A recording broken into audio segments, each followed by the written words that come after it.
Depuis des siècles, les habitants de l'ancienne capitale aztèque perçoivent ces cris toutes les nuits. Elle erre dans les rues, encore et encore, nuit après nuit, lune après lune. Elle marche, elle hante la ville à la recherche de ses enfants perdus. Mère déchirée, inconsolable, elle revient d'entre les morts pour terroriser les vivants. Égare à ceux qui croiseraient son chemin, car nul ne s'en sort indemne.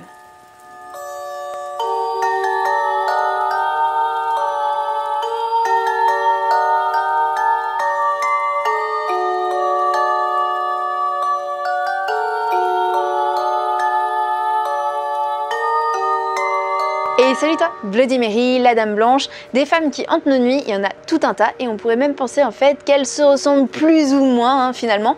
Mais tu vas voir que la Llorona, elle est totalement différente. C'est pas tout simplement en fait une mère meurtrie de plus, c'est quelque chose de beaucoup plus profond et beaucoup plus dramatique. On va voir ça ensemble dans cette vidéo. Alors oui, bien sûr, quand une légende est aussi vieille que celle de la Llorona, il existe une multitude de versions, mais aujourd'hui on va se concentrer sur celle que je vais te présenter. Notre histoire, elle se passe au XVIe siècle, et en fait, tous les soirs, les habitants d'une ville vont être réveillés par une femme qui pousse des hurlements et qui hante les rues de la ville. Cette dernière continue inlassablement le même chemin, nuit après nuit, et en fait, c'est d'abord la brume qui va annoncer sa venue, elle va se disperser partout dans la ville. Une brume, en fait, comme on n'a jamais vu avant. C'est une brume qui va être ras au sol, bien épaisse et qui va apporter une ambiance assez macabre à toute la ville. Ensuite arrivent les plaintes, les hurlements de douleur de cette femme qui a tout perdu. Oh mes enfants, où pourrais-je vous emporter pour ne pas vous perdre? Vêtue de blanc, couverte pudiquement d'un voile, elle va parcourir en fait chacune des rues de la ville et arrivée à la place principale de la ville, elle va s'agenouiller, lever son visage vers le ciel et là, elle va attendre. Nul ne sait ce qu'elle attendait ou ce qu'elle cherchait, mais en tout cas, lasse de ne voir arriver cette chose en fait, elle se relevait et reprenait son chemin. Et lorsqu'elle arrivait en fait au niveau du lac, aussi soudainement qu'elle était apparue, elle disparaissait.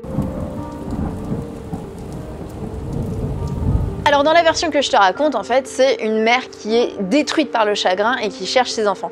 Mais ce n'est pas que ça en fait, c'est bien plus complexe que ça.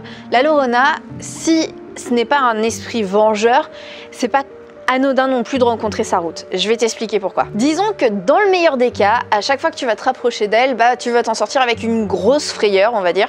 Mais dans la plupart des cas, en fait, elle va venir te révéler un secret si terrifiant, si effroyable, que souvent les individus vont mourir littéralement de peur. Donc pas meurtrière, mais pas inoffensif non plus, la gamine. Alors je t'ai dit qu'il y avait plusieurs versions qui existaient, et dans certaines, en fait, c'est pas simplement une mère qui est triste d'avoir perdu ses enfants.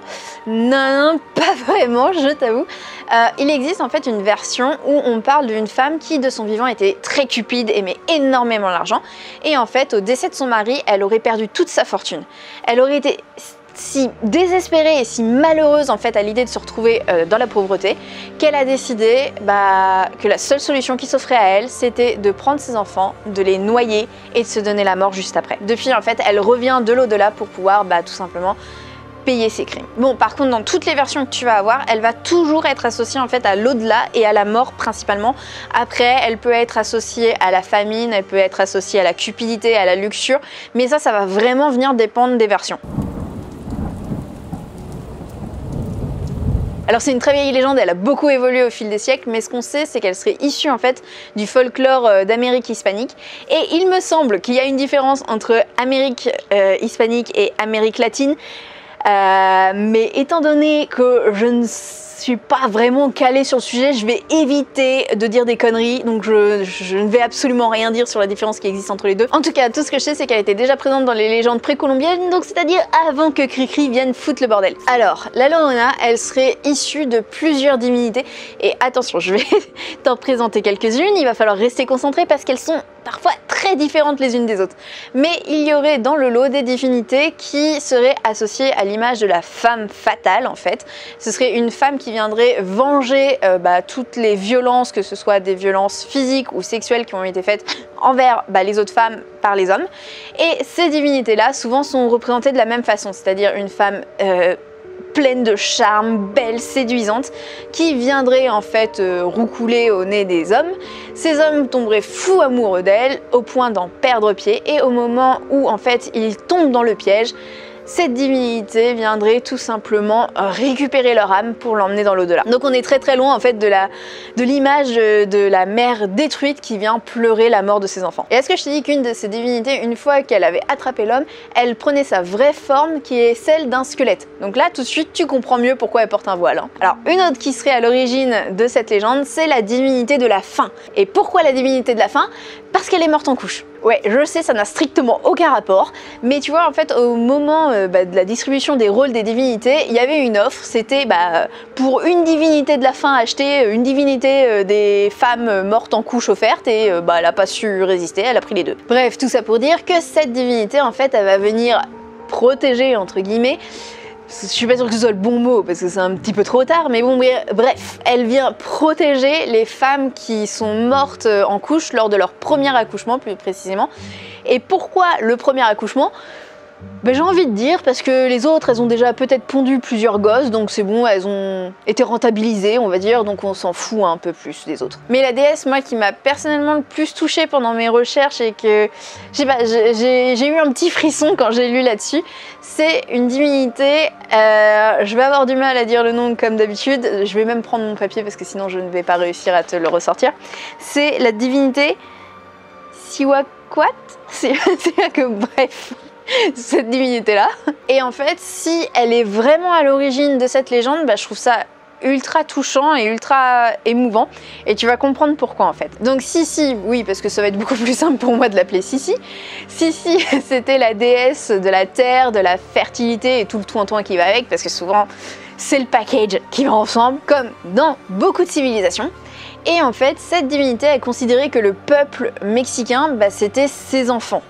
Ce qui est logique. Et disons en fait que pendant la conquête du Mexique, elle a vécu la chose la plus effroyable que puisse vivre une mère, c'est-à-dire le massacre de ses enfants. Devant elle, les conquistadors étaient en train de massacrer, il n'y a pas d'autre mot, de massacrer ses enfants, et elle ne pouvait absolument rien faire.